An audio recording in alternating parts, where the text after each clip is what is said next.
Welcome to IAT TV. I am Helena Richardson. I'm Amron Adams. We're here talking to Daniel Kaluuya about his career. Talk to us about Skins, Daniel. Yeah, Skins is cool.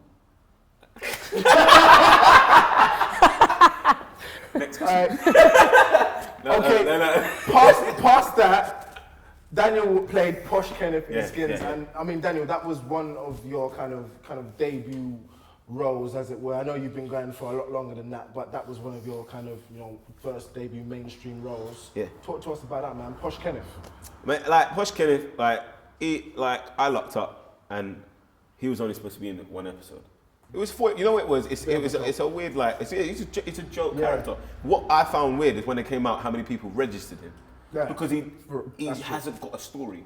He literally just comes in, says a couple bars, and then kicks, and they go, and then leaves. And so it's like, when I was going it's weird that people that really love the show really love the character. And I didn't get it. I didn't understand it, but it was an amazing thing to be a part of. Good experience. And it was that because I was part of the gang.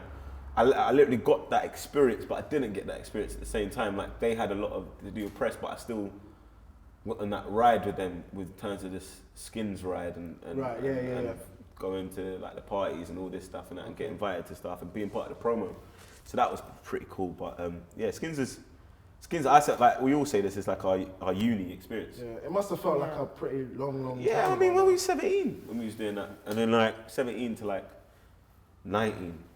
I did it because I stayed on as a writer, so I stayed on like that. So and then, so during that time, it's like a unique experience. Multi-talented, we have here. Daniel What was it like writing for Skins? Mm-hmm. How was that? Like, how did that come about? And did it feel good? Because that was like a big show for like the teenagers. It was like a big, like milestone. What was it like writing and actually putting things into words for the show?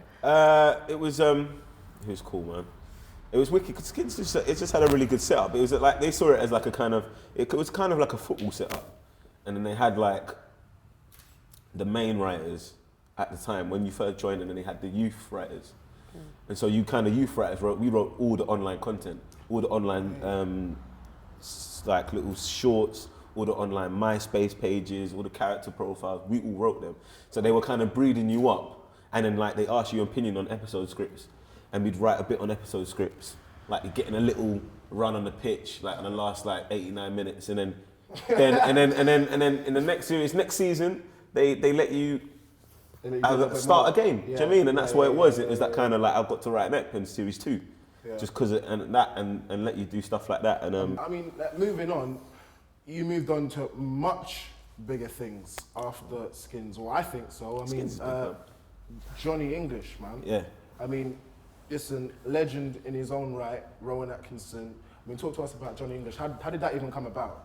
I went up for an audition months before, and I was like, I ain't getting this part. Because it was like, shit like, it was, I was like, I ain't getting this part, because it was like stuff like, all the colour from Tucker's face drains. And I'm like, I can't do that. Like, I really can't do that. The colour from my face. My colour face, I can't drain the colour from my face. I can try really hard. It'll take months of bleaching. But and then stuff like that, and then it goes, oh, Tucker's white as a sheet of paper, and I was like, you know what, this is gonna be fun. It's gonna be a laugh. I'm going there and see what happens. And I kept on getting called back, and just like, okay, and then started reading with Rowan, and I was like, all right, and I kept on getting called back, and then I had a final one where I had to be in a suit. And then I got it, and then had loads of rehearsals and stuff, and it was just a really mad experience. I'd never done a film that big, and it was just kind of like exactly. I mean, that's exactly it. Everything I'd done had been low budget, yeah. So it was just a different kind of ball game in terms of levels of what they can do and how much time they've got to do the scenes. Talk to us about Rowan, because Rowan is a megastar. He's a national treasure, man. Exactly. It's as simple as that, and he's a great guy, and he's a really quiet, unassuming, shy, reserved guy. Like, he's amazing, but he's just got one of the best faces in the world. It's just his face can do so much, and that's what amazing is, that the control he has over his face. Nothing's an accident. When you look at his face and you look at him in the scene, nothing he does is by accident, or like I just winged it. I was present in the moment. He's planned it, calculated. He sees comedy like maths.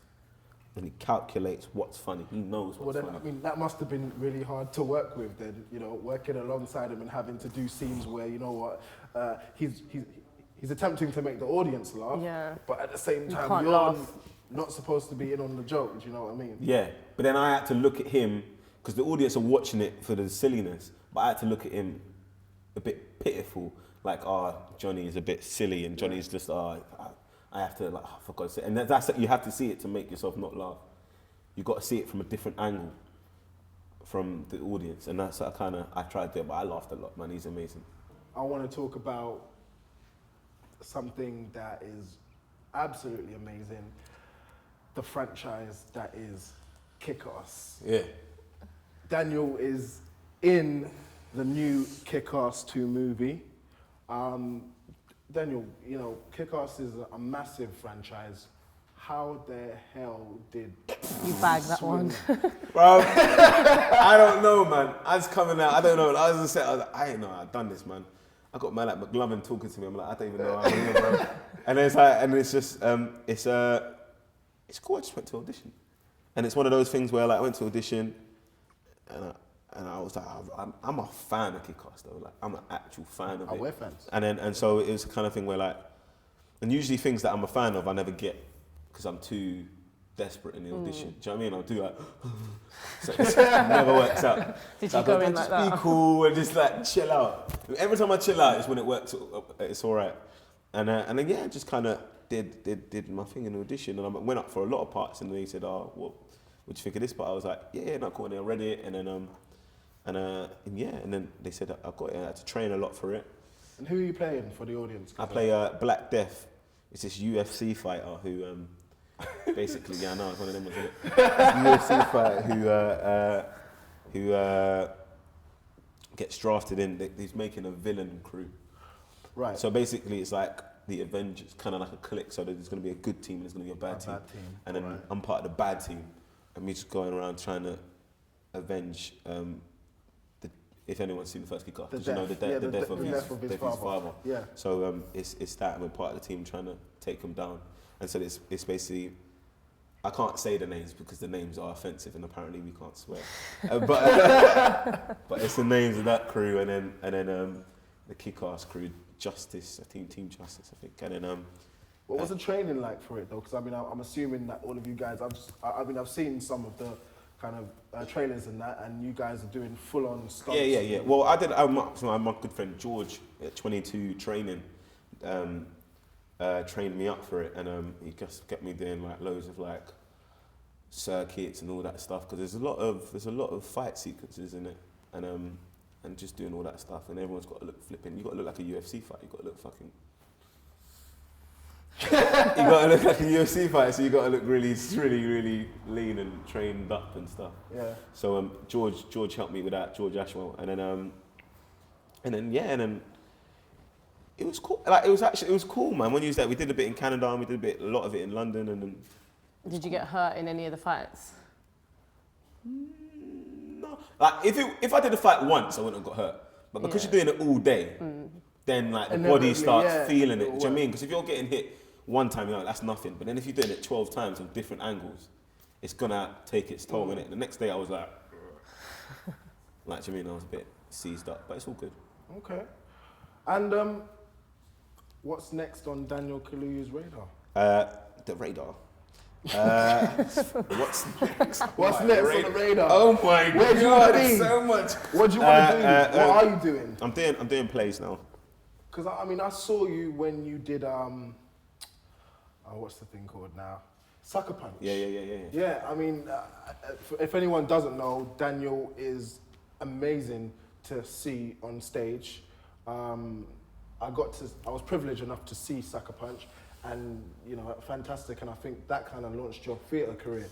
Yeah. I mean, I genuinely think Sucker Punch is the reason why I'm getting a lot of the roles that I'm getting now.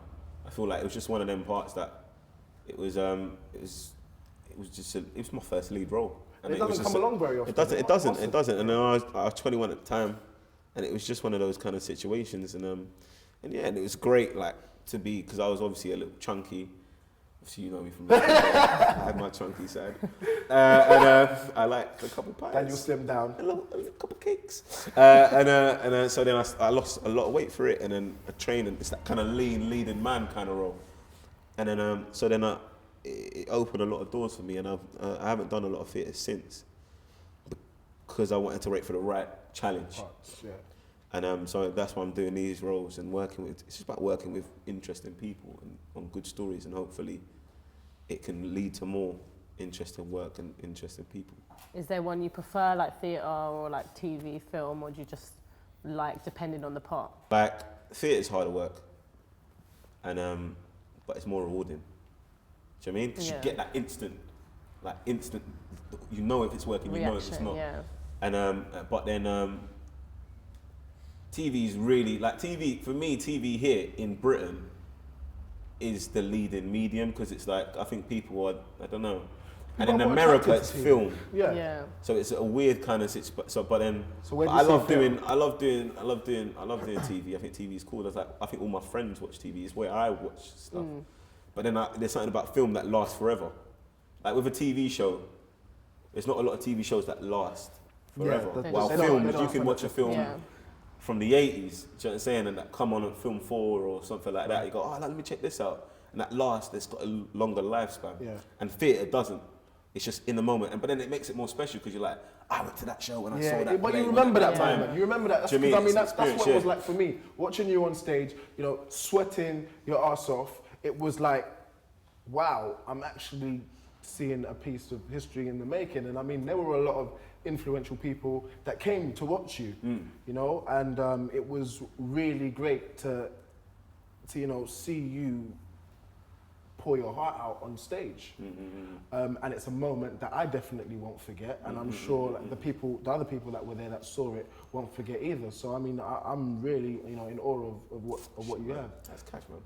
This guy's trying to fly chat. The thing is, when the camera's rolling off, man, you don't say compliments to me. Do you know what I mean? It's the most compliment I had in 10 years from this brother. You know what I mean? Like, Yeah, I don't compliment Daniel very much. I appreciate it. You know, it's rare, but yeah, it's cool. It's been absolutely fantastic talking to you, man. Thank you so much for coming down. I don't know. You know, you're weird when you're sincere. It's weird when he's sincere, you know. Thank you for tuning in to IAC TV. I'm Amron Adams. I'm Helena Richardson.